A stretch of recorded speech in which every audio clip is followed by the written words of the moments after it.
Gave me courage to believe that all your goodness I would see.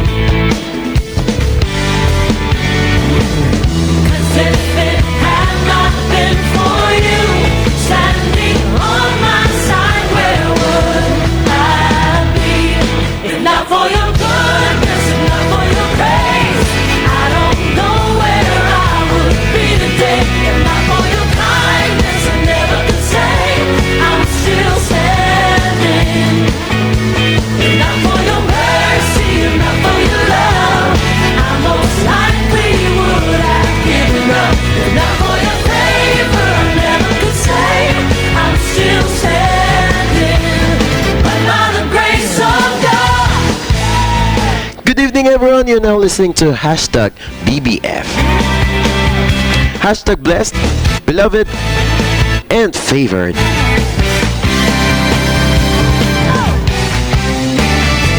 To you, Nakatutok pa rin kayo sa inaabangan tuwing Friday night, ang inyong Friday kakwentuhan. it set my heart on high. Hashtag BBF. Muli na naman tayo magkakasama sa isang masayang kwentuhan, kantahan at syempre sa tugtugan. On my side, where would I be? If not for your goodness, if not for your praise, Kaya kung ano man po yung ginagawa mo, isang tabi mo muna yan at makinig ka muna sa amin. if not for your kindness, Kasi nasisigurado ko sa'yo na may bless ka sa gabi na to. standing. If not for your mercy, if not for your love, I most likely would have given up. If not for your favor, Siyempre, binabati natin mga nakikinig sa atin ngayon dito sa Bataan, Inside Bataan, at siyempre sa mga hindi naabot na ating signal dyan sa Angeles, Pampanga.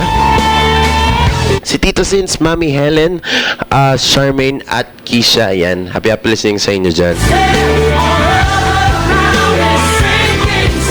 At syempre napapakinggan din tayo worldwide. May mga nakinig sa atin dyan sa Sacramento, California. Binabati natin sila dyan ng happy listening, lalong-lalo na si Nanay Sol at Tatay Edmond Evangelista. Siyempre sa Arizona, USA, Phoenix, Arizona, USA, nakikinig din sa atin si Kuya Jen Revoluciano. I'm still standing. I'm still standing. I'm still standing. Siyempre, hindi natin makakalimutan batiin si Tatay Ed at si Nanay Evelyn Santiago dyan sa Lote, Puerto Ribas. Ayan. Happy listening po. I'm still standing.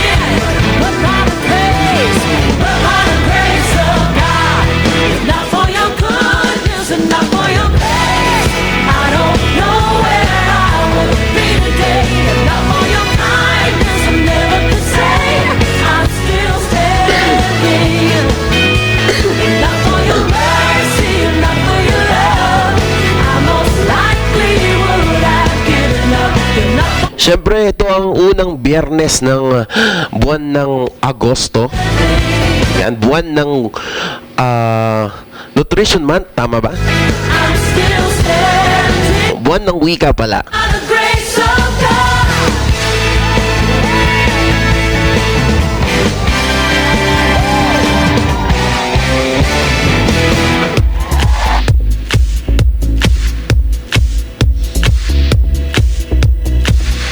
Binabati din natin ang mga nakikinig sa atin dyan sa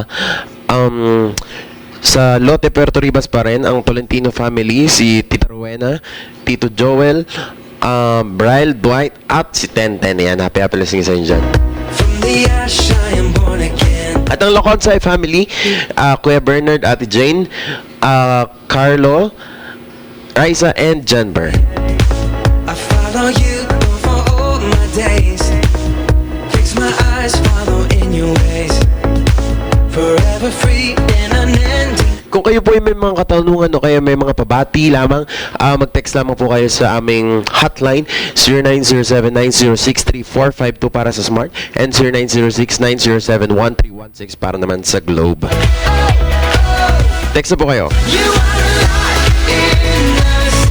Nothing can take your Again, 0907-906-3452 for Smart and 0906-906-3452 for Smart again and 0906-907-1316 para naman sa Globe.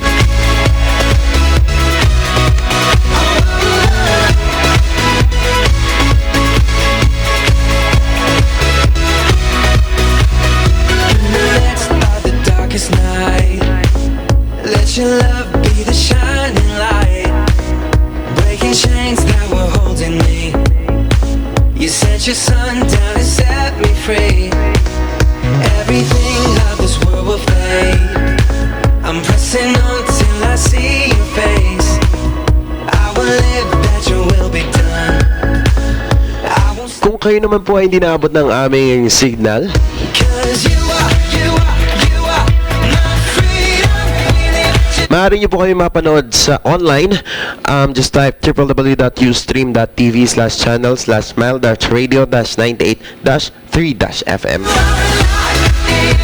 Again, www.ustream.tv/channel/smile-radio-98-3-FM.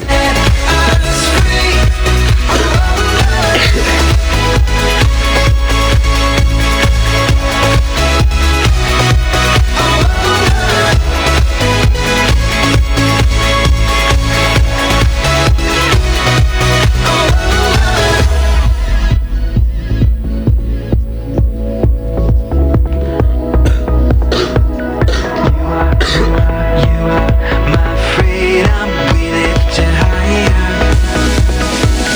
You are my freedom. Okay, time check tayo. Lift you. Time now is 7:07 in the evening. And this time check is brought to us by #BBF, #blessed, beloved, and favored. You are Sa #BBF na nagmamahal sa'yo. nothing can take your place. Tuloy-tuloy lamang ang kwentuhan dito lamang yan sa #BBF. And for now is a song from Israel and New Breed Us free. titled Sweeter.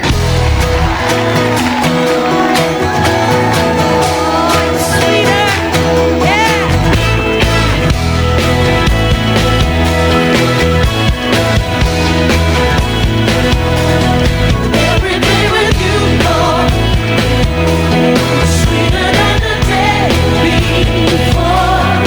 Every day with you, Lord, sweeter than the day before. Every morning.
Okay, isang pinagpalang gabi po sa ating lahat. At good morning naman doon sa makikinig mamaya, doon sa nasa kabilang mundo. Ano po, good morning and good evening. At maligayang pakikinig po sa bawat isa sa ating program, #BBF. Again, this is every Friday, 7 to 8 p.m. only here at 98.3 FM Smile Radio. Yan, palagi nyo pong susubaybayan yung ating program. And sabi nga kanina ni EJ, pwede nyo kaming i-text 0907-906-3452. Yan, meron kayong mga katanungan. Yan, yung iba naman ay nagpi-PM. Okay lang din po. Sige po. PM lang po kayo. Yan. Salamat po sa inyong mga comments. Salamat po sa mga nagmahal at nagsusumusuporta, patuloy na sumusuporta sa ating program. At kaya tayo nagpapatuloy. Salamat sa biyaya ng Panginoon. And I declare bountiful harvest po sa inyong lahat. At maraming saya, rumaragasang saya mula Timog, Kanluran, Silangan, Hilaga, yan. Lahat ng corners of this world, yan. Hallelujah. Yan, so ngayong umaga po, ang ating ngayong gabi, ang ating pong pagkukwentuhan ay tungkol sa speaking blessing. Yan. Ang title ay Speak Blessing and Live a Life of Glory. So, ibig sabihin ay magsalita tayo ng mga magagandang bagay para tayo ay makapamuhay ng may kalwalhatian ng Diyos. Ano po yung glory? Sabi natin ay fullness of God, the best of God. Para kung gusto nating maranasan the best of God sa ating mga buhay, speak blessing. But before that, tayo muna po ay sandaling manalangin. Panginoon, salamat po sa inyo pong mayamang biyaya. Salamat sa inyo pong walang kapantay na pagmamahal.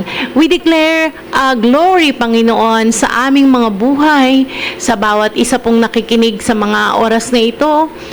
Kayo po, Panginoon, ang siyang papatnubay sa bawat isa sa kanila. You will give what are the desires of their hearts, Lord God. Makikita nila ang lahat ng naisin ng kanilang mga puso, Panginoon. And we declare unspeakable joy and indescribable peace, Panginoon, na tunay na wala po kaming mabibilhan nun kahit saan, sa inyo lang po nagmumula. At sa amin po pagkukwentuhan ngayong gabi, we declare your wisdom and your anointing, Panginoon, that your Holy Spirit will be our teacher for tonight. Thank you so much for your victory, O God. In the name of Jesus, we pray. Amen and amen. Yan. Isang magandang gabi po muli sa inyong lahat. Pinagpalang gabi po sa bawat isa. Ayan po. Ikaw na nakikinig ngayon. Nagdideklara ako sa iyo ng saya, yung bang sayang hindi nakabase sa kung anong nakikita mo, kundi yung saya dahil andito si Kristo sa puso mo. At kahit ano man ang sitwasyon mo, mananatili yung saya na yon. Yan.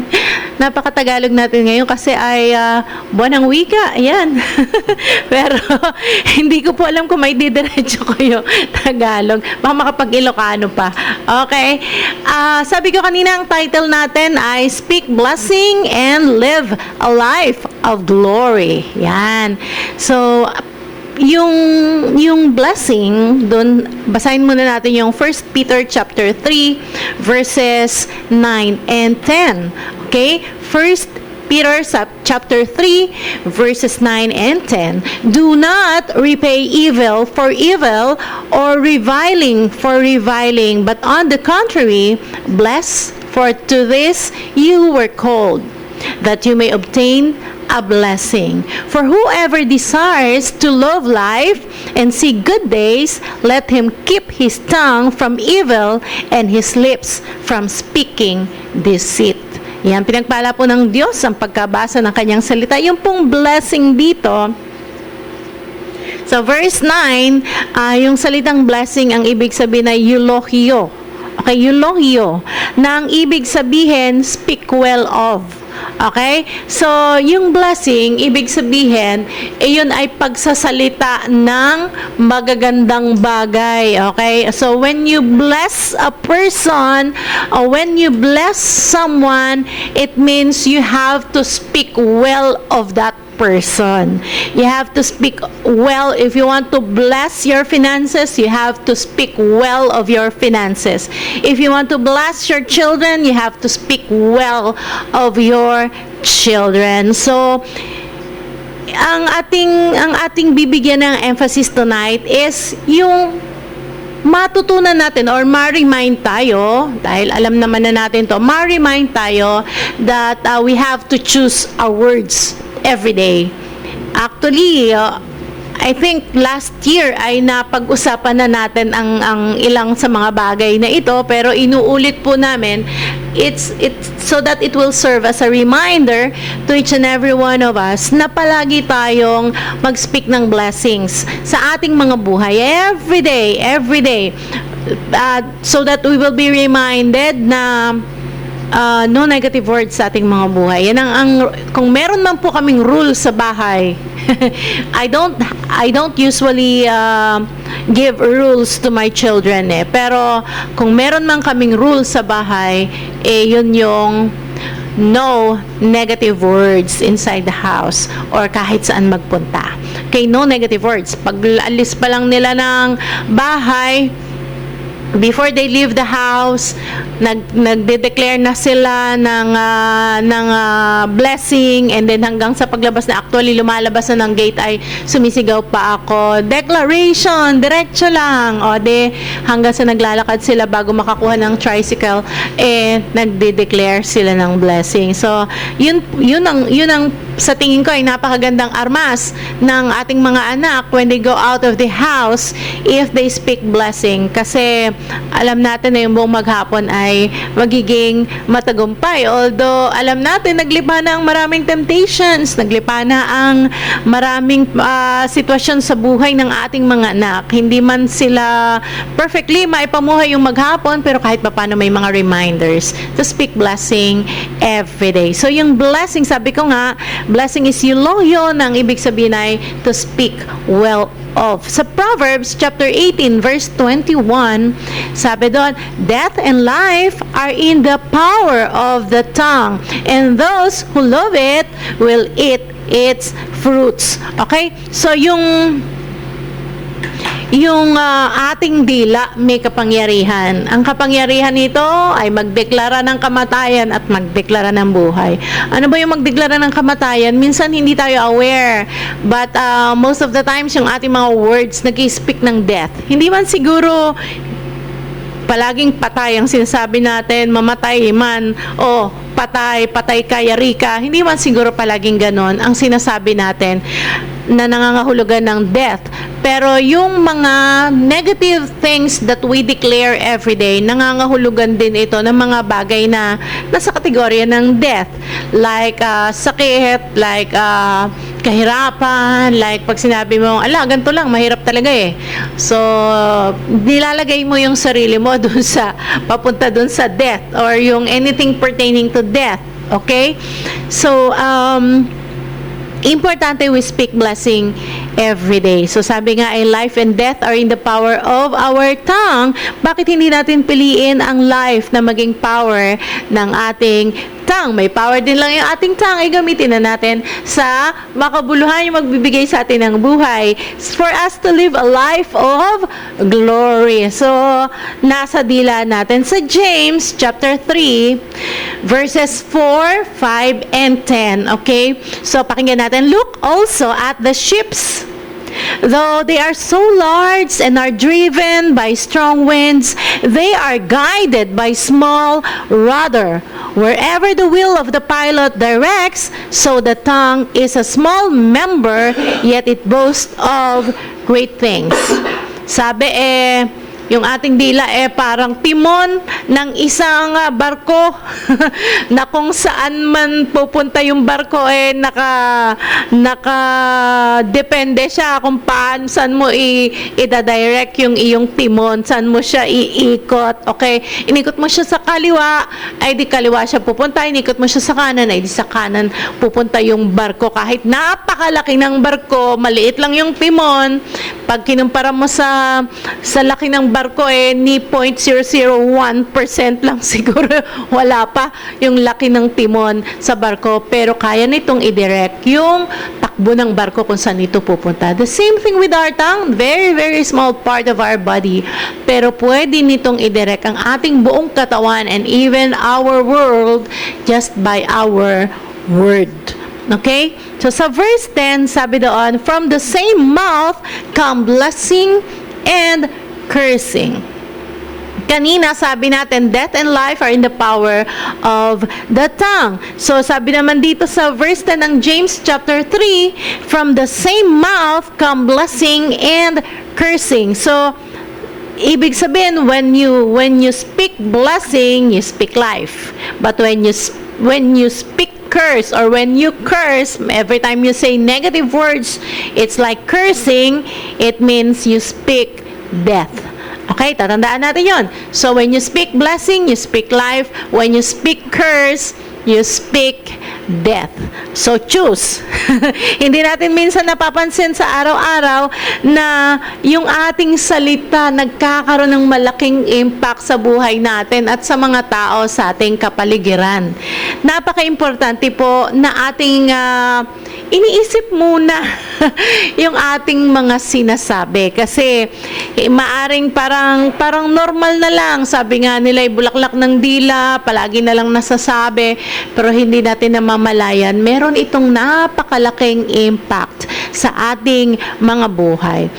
As a matter of fact, we are saved not just by believing but by speaking. Okay? Sa Romans chapter 10, umpisan ko muna sa verses 4 to 6. Sabi doon, for Christ is the end of the law of righteousness to everyone who believes. For Moses writes about the righteousness that is based on the law, that the person who does the commandments shall live by them. But the righteousness based on faith shall live by them. No. But the righteousness based on faith says, do not say in your heart, who will ascend into heaven? That is to bring Christ down.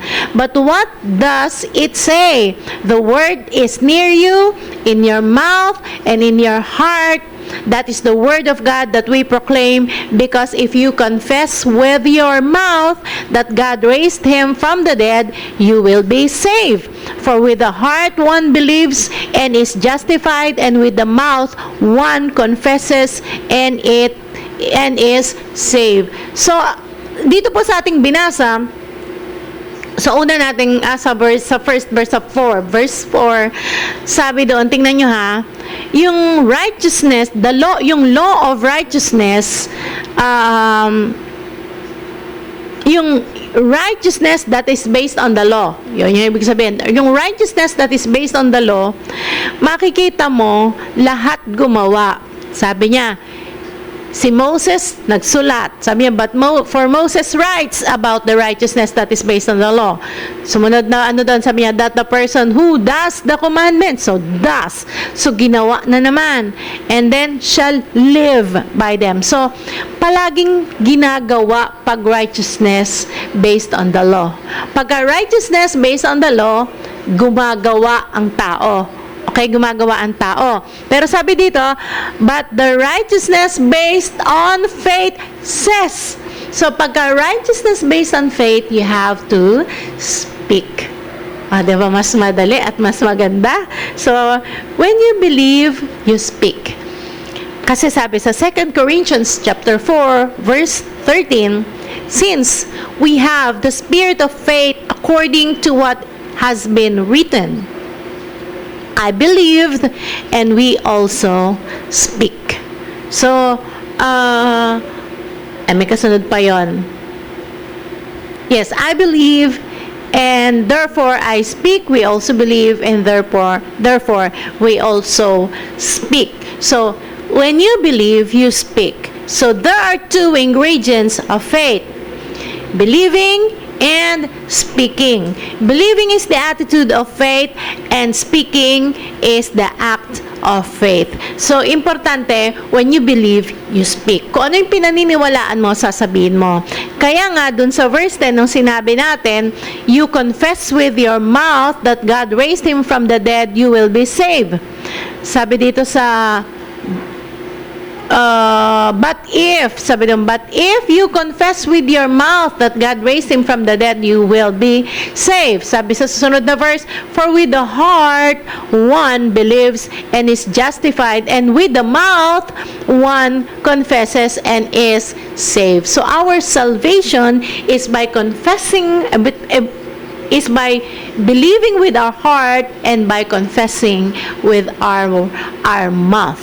So, naligtas tayo na nagkaroon tayo ng salvation, hindi lamang sa pananampalataya ng ating dibdib, kundi sa pagsasalita ng ating bibig. So, combination po yon. Kung matatandaan ninyo sa first book of the Bible, the book of Genesis, pinakita doon that our world was formed by the Word of God. So, Genesis chapter 1, verse 3, sabi doon, doon niya inumpisahan actually.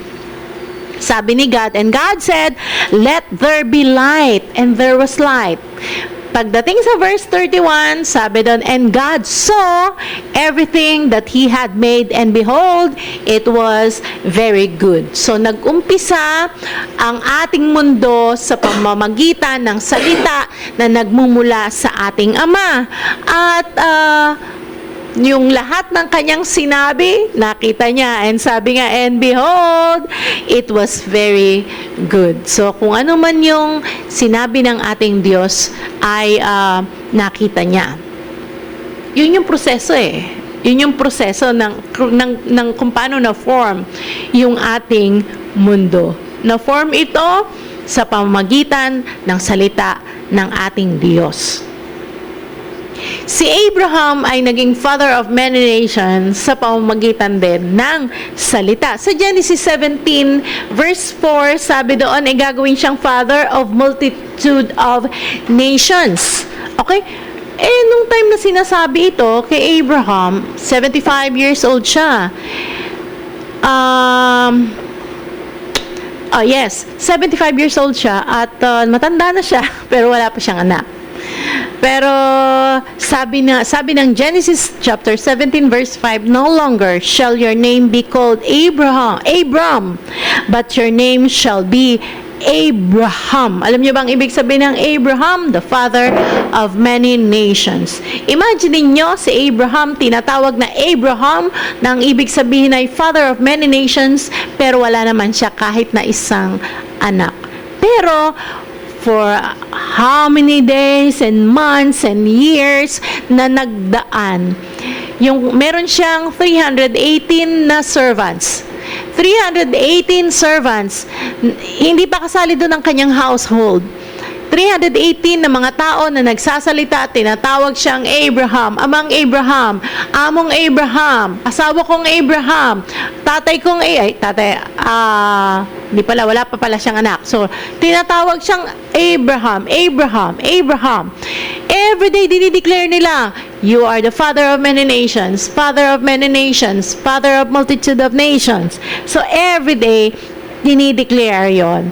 So, kaya nga sabi sa Romans chapter 4 verse 17, as it is written, I have made you the father of many nations. At hindi po yun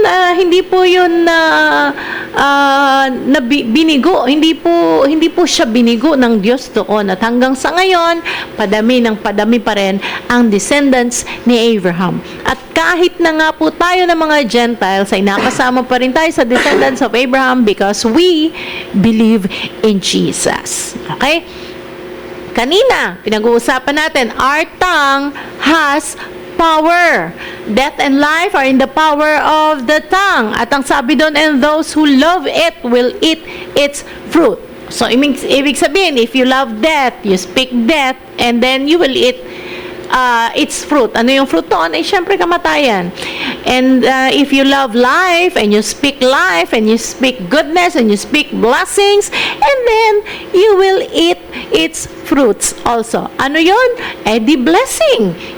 Life that is full, a life that is good, diba? Glorious life ang aanihin mo. You will have to live a life of glory. Yan. So, ang ating ding salita can move mountains. But before that, bago tayo magpatuloy, let's pause for a break and pakinggan natin ang isang awit na ito. Ang title ay Great is Thy Faithfulness.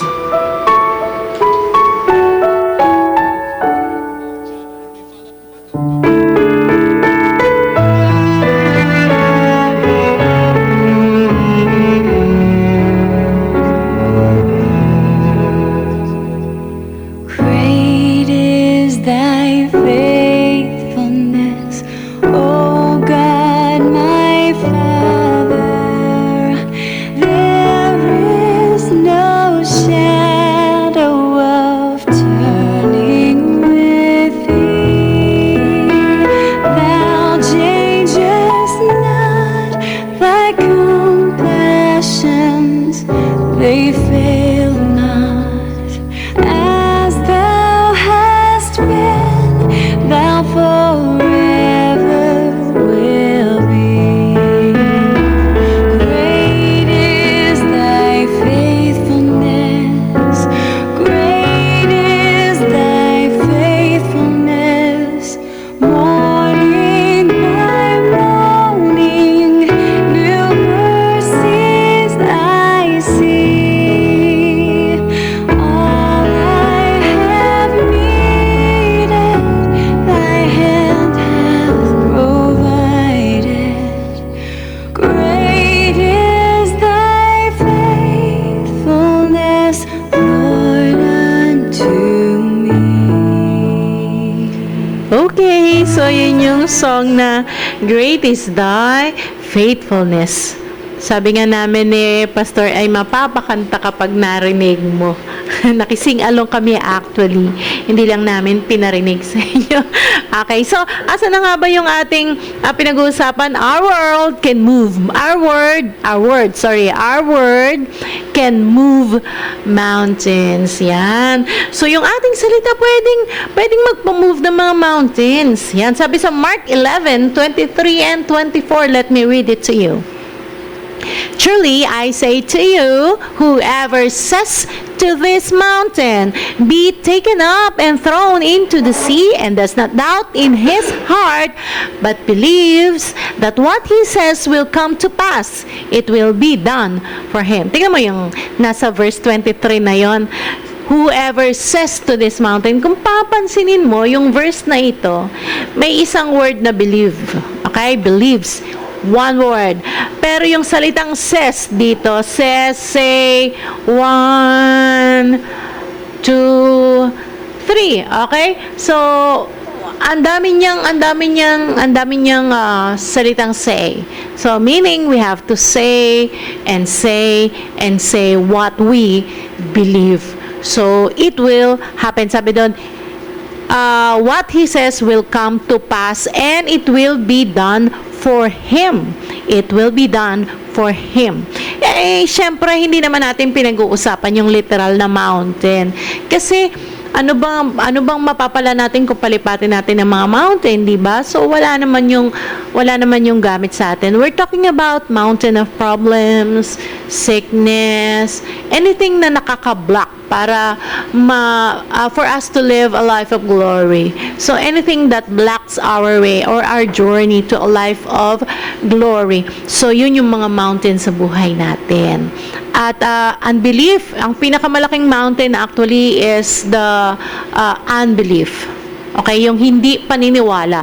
Kasi talagang iba-block niyan na makapamuhay tayo ng glorious life sa ating mga buhay. So, importante, we speak to our mountain. Kaya kung wag mong kausapin yung mga bundok sa buhay mo na para bang ang laki-laki niya, na parang ang hirap-hirap niyang i-move, na para bang sobrang bigat, pasan mo ang daigdig.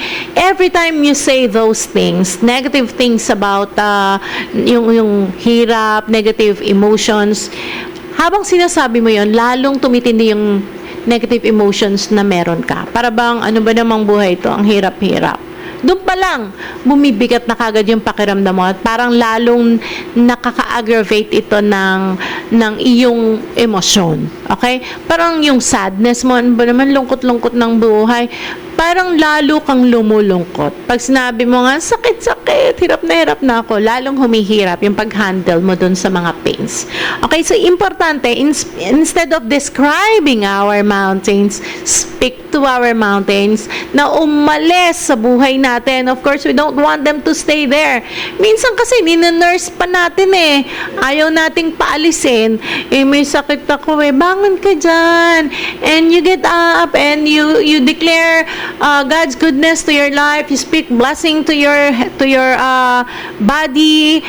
You speak good health. You speak wellness. Tapos may mahirap, sakit talaga, hirap na. Parang ginagamit mo pa yung sakit mo to seek attention.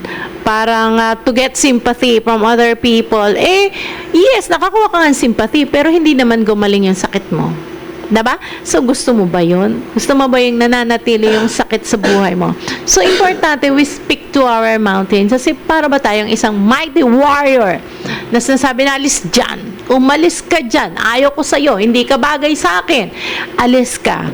And then, sabi nga, kapag sinabi mo, and you do not doubt in your heart, but believe that what you say will come to pass and it will be done for you.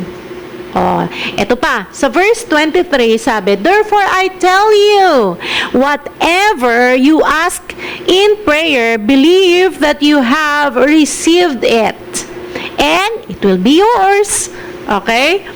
So, sabi ng ibang salin, believe that you have already received them and you will have them. Okay? So, sabi ko nga, palagi ko pa ulit-ulit sinasabi dito sa ating program, kung mananalangin ka at hindi ka naniniwala, kung mangyayari yon, what's the use of praying for it? Bakit mananalangin ka pa? So, every time you pray, believe that you already received them and you will have them. Eh, hindi naman din yung kasabihan ng mga matatanda, nagbibilang na kaagad ng sisiw, eh, hindi pa nabipisa ang itlog. Iba po yun. Iba yung nagyayabang. Eh, hindi yun speaking blessing. Iba naman yung umaasa ng magandang buhay, ng magandang resulta. Magkaiba po yun. Yung spirit nun magkaiba. Yung emosyon nun magkaiba din. Di po ba? So, you speak goodness. I'm not teaching you na magbilang na ng sisiw, di pa napipisa ang itlog. Ang sinasabi ko lang, you speak your expectations. Yung gusto mong maging resulta. Okay? Yung gusto mong maging resulta, speak about it. Okay? Huwag mo sabi, kung may sakit ka, ano ba gusto mong resulta? Di ba gumaling?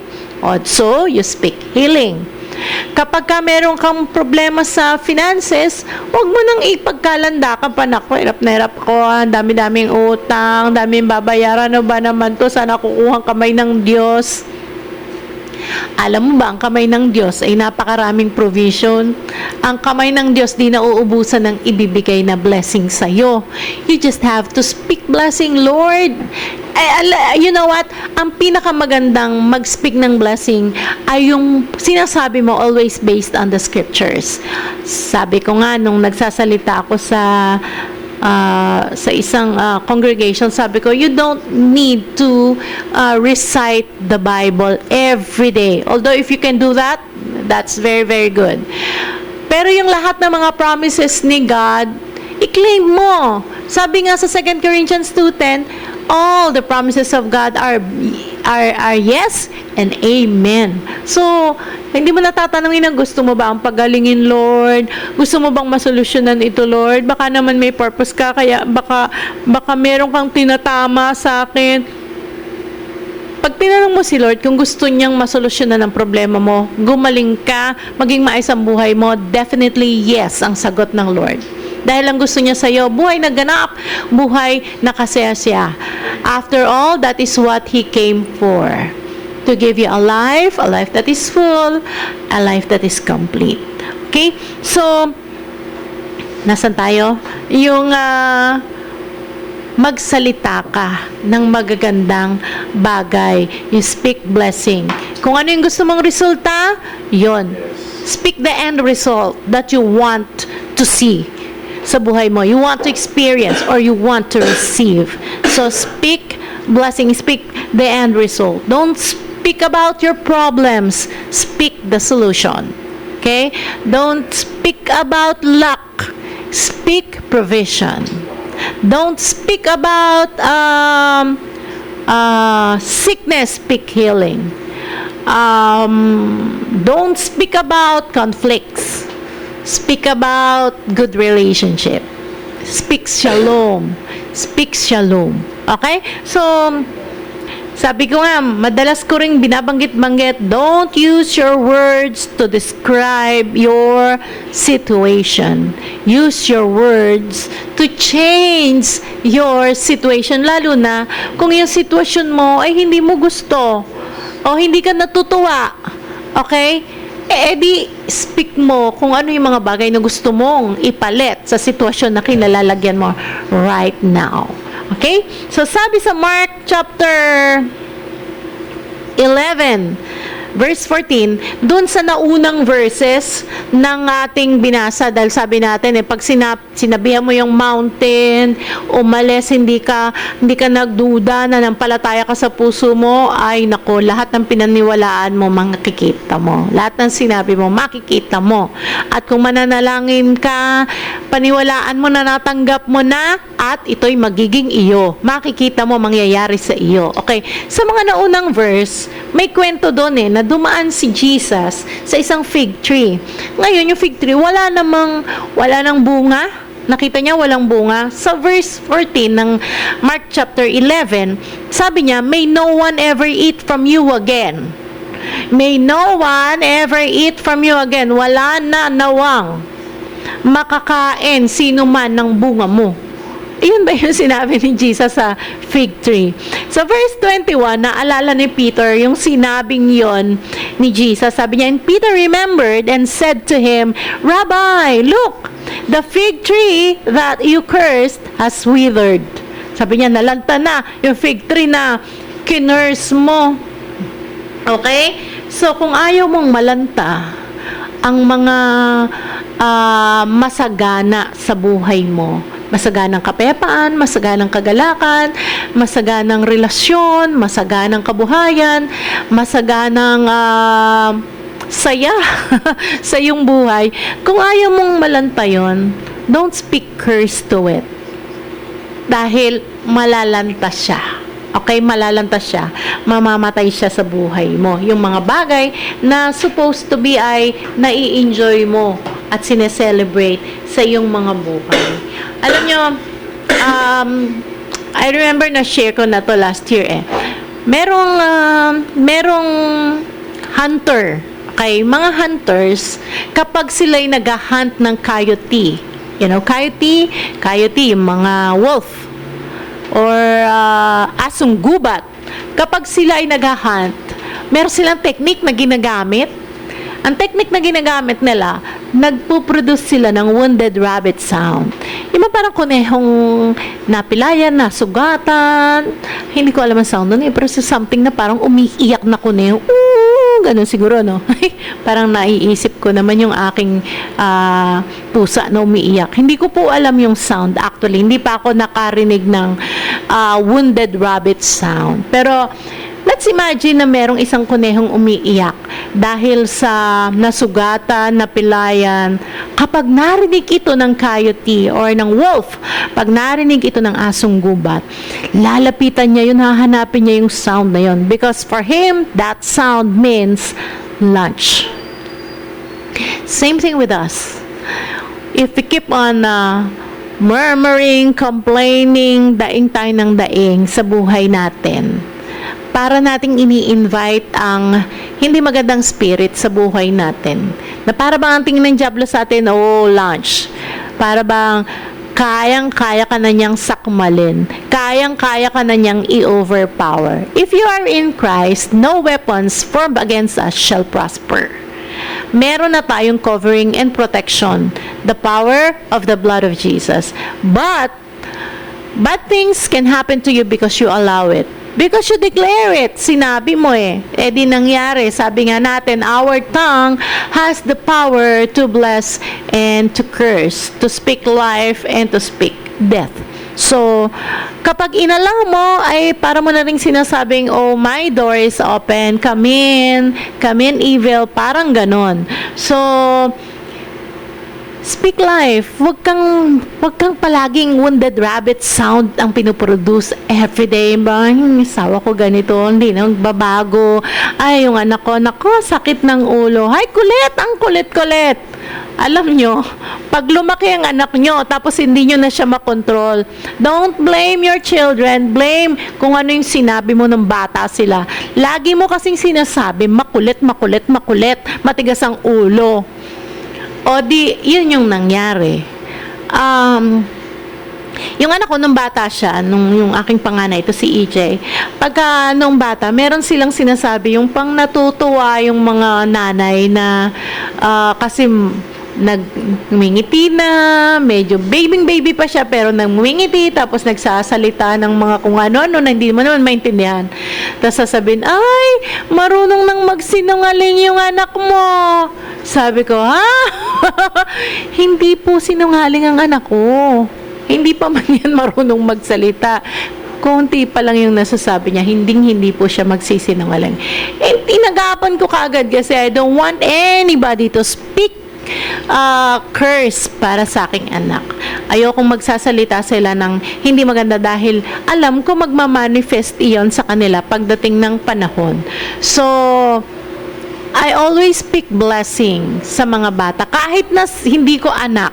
Kaya minsan nga pati yung mismong nanay sasabihin, oh, ang cute ng anak mo, nako, kulit-kulit niyan. Sabi ko, hindi naman, ang bait-bait nga, yung bait tingnan nako, makulit dyan. Sabi ko, wag mo na sabihin, hindi na ako makatiis pag dinoble na niya yung salita. Sabi ko, wag mo sasabihan ng makulit kasi yan ang mangyayari sa kanya. Lalaki talaga siyang ganyan. Mahihirapan ka pag laki na. Pag bata, cute ka. Pag lumaki, hindi na. So, speak blessing. Okay? Importante, if anything that we want to happen sa buhay natin, sa buhay ng ating anak, sa anumang aspeto ng buhay, meron tayo. Please be reminded that we have to speak blessing every day. Magkaiba yung nag-speak ka ng blessing sa nagyayabang ka. Sabi ko kanina, di ba? Iba yon. Lie is different from confession. When you speak lie, limbawa, may sakit ka. Tapos sasabihin mo, kumusta ka na? Wala akong sakit. Totoo naman, may sakit ka That is a lie. Kasinungalingan yon. Ano ba yung how do you speak blessing? Sabi natin, hindi natin sasabihin yung sitwasyon natin. Kasi lalo itong gagrabe. Pag sinabi mo may sakit ako. Pag sinabi mong ganon, then ilalagay ka dun sa sitwasyon na yon palagi. So, instead of saying may sakit ako or kaysa naman sabihin mong wala akong sakit, which is a lie, kasi nungalingan, sabihin mo, pinagaling na ako ng ating Lord by the stripes of Jesus. Kasi sa Isaiah 53:5 and saka sa 1 Peter chapter 2 verse 24, past tense yung healing doon. Hindi pagagalingin ka pa lang. Ang sabi doon you are healed by the stripes of Jesus. Ibig sabihin, 2,000 years ago, sa pagbububo ng dugo ng ating Panginoong Hesukristo, isinama na ang kagalingan ng iyong karamdaman. Hindi ka pa man nagkakasakit, pinagaling ka na. So, pwede mong sabihin, pinagaling ako ng ating Panginoon by the stripes of Jesus. At yan ang dinideclare ko. So, hindi ka nagsinungaling, but you confess. What you confess the word and the promise of God sa buhay mo. Okay? Halimbawa naman, wala kang pera, marami kang babayaran, you have financial problem, wag mo lagi sinasabihin, madami kong utang, may problema ako sa pera, wala akong pera. Minsan, meron pa namang natitira kahit konti, sasabihin mo kaagad, wala kang pera. Although, yun ang katotohanan sa buhay mo. That is a fact, 'di ba? Pero, when you always say it, palagi kang mananatili doon sa kawalan, doon sa wala kang pera. Ngayon, ang sasabihin mo, sa sitwasyon namin ngayon, hindi palaging meron pa rin kaming dapat bayaran, pero I declare, my God shall supply all my needs according to His riches in glory in Christ Jesus. So, speak God's promises kontra doon sa iyong hindi magandang sitwasyon. Speak blessing for us to live a life of glory. Halimbawa ay sa iyong pamilya, you speak blessing to your family. Kung gusto mong maging maayos yung pamilya mo, hindi naman kasi kailangang maayos lamang pag maraming pera. Hindi naman din lahat ng may pera maayos. So, ang maganda lang yung nagre-respetuhan kayo sa isa't isa. May panahon kayo na kayo lang talagang pamilya. Yung open ang communication, kaya nyong mag-encourage sa bawat isa, and you find rest kapag nasa loob ka ng bahay. Kumakain kayo, hindi man mamahaling pagkain, pero you have appetite to eat. And for me, blessing na yon. At yun ay, so you speak blessing, Lord, salamat sa blessing sa aming family. And thank you that everything is provided.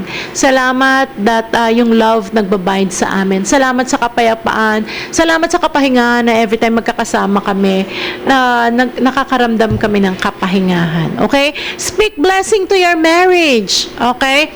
Alam nyo, kasi two different individuals na pinagsama, talagang minsan nagka-clash yung inyong pagkatao ay talagang naglalaban kasi magkaiba kayong lumaki, hindi kayo lumaking pareho, magkaiba kayo ng mga prinsipyo and all. Pero you speak a blessing, you speak breakthrough sa inyong marriage. Alam nyo, kahit napakatagal nyo nang nagsasama, na para bang minsan lumilipas yung una nyong sinumpaan, nawawala. Pero alam nyo, walang imposible sa biyaya ng Diyos. Pwede kayong ibalik na mas sweeter pa kaysa nung bago kayo yung nagliligawan kayo. Sweeter pa doon, mas mataas ang respeto sa isa't isa, mas natuto na kayo sa mga pagkakamali na alam nyo na, mas kilala nyo ng isa't isa.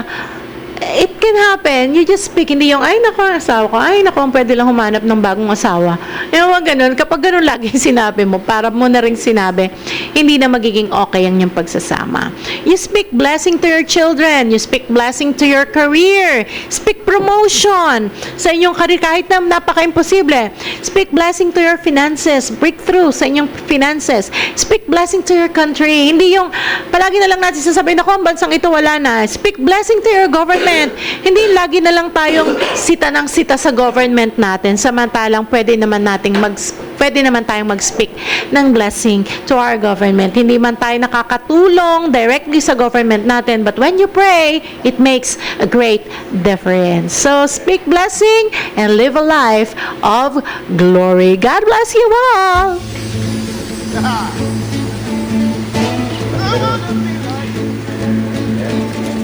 Know who I am.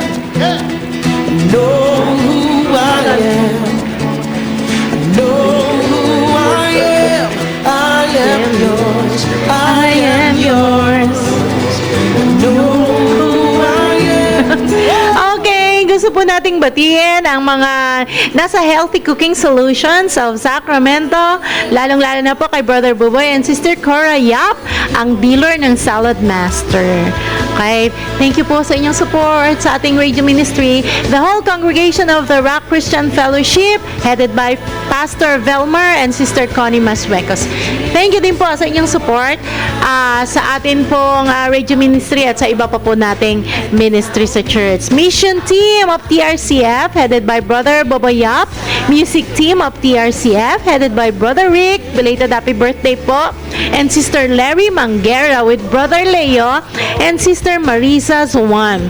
Esther Cortez, Nora and Benita Bingo, Tony Nucal, EJ, and Frances. Siyempre, binabati rin natin mga kapatid po ni Kuya Edmond, Josie, Evangelista, Janet and Calvin Allen, Nucal Family of Sacramento, Sister Linda and Brother Boyet Nucal of Texas. Ayan, siyempre, hindi natin kakalimutan si Tatay Edmond, si Kuya Edmond, at saka si Ate Sol, Evangelista. Si Kuya Edmond na nahawan na rin ng BBF fever.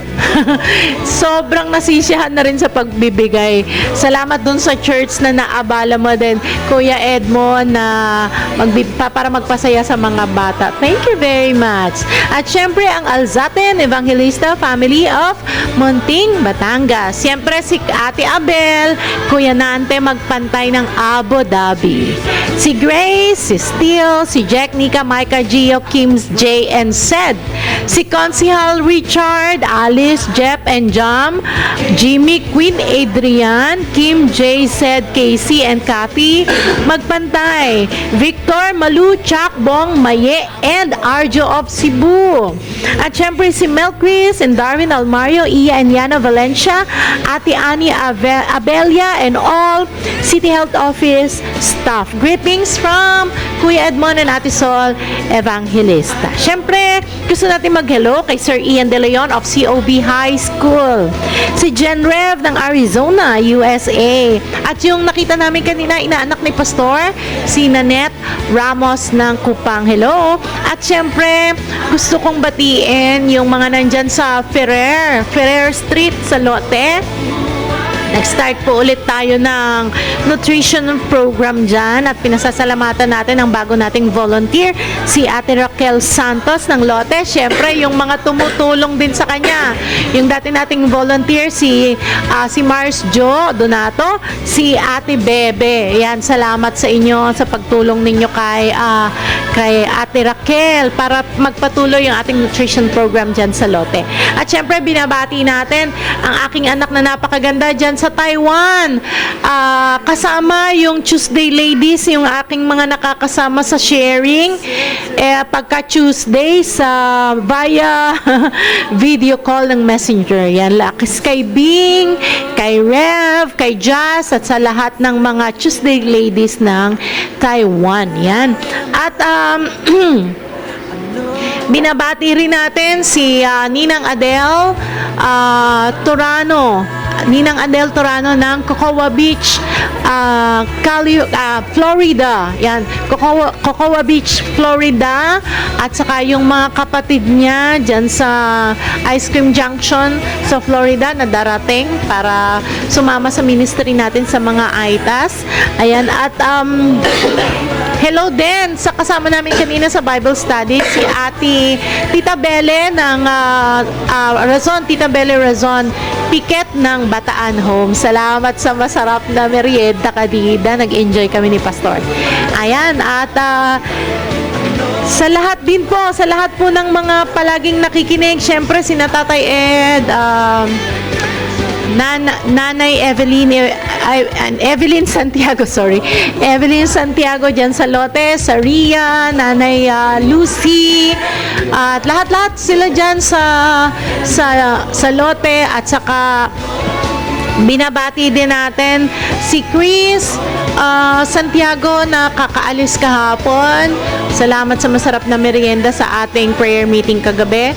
At sa kay Nanay Mila, Tatay Lando, kay Ate Lita, kay Ate Daisy, kay Jane, kay Apple na nakasama natin sa prayer meeting kagabi. Hello sa inyong lahat. Ayan, at syempre, get well soon, Kiel, na ngayon ay nasa BGH, Baguio General Hospital. At yun ding apo ni Ninang Adele dyan sa Makati, si Elijah. We declare complete healing sa iyo. Ayan, at Siyempre, binabati natin ang buong BBF family. Hello, hello sa inyong lahat. Di ko na kayo maisa-isa. At saka si Ate Grace dyan sa Generics at saka si Mitch. Yan, hello, hello sa inyong lahat. Maraming salamat po sa inyong patuloy na pagsubaybay sa ating program.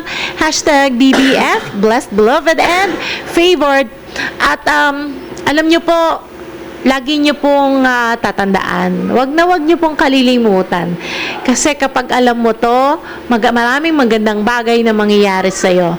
Ang katotohanan, na love ka ng ating Tatay Lord noon, ngayon at magpakailanman, maging sino ka man at ang kanyang pagmamahal hindi titigil. Hindi mapapagod, hindi kukupas, ni hindi mababawasan.